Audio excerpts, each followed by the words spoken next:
പിടഞ്ഞ മൺപാത്രമാണു ഞാൻ നാഥ.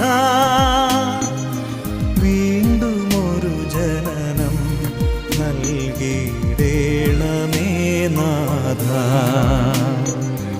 എണ്ണമേറും പാപത്താൽ ഭാരമേറും ജീവിതം, എണ്ണവറ്റിയ വിളക്കുമായി നീങ്ങിടുന്ന ജീവിതം, കരുണ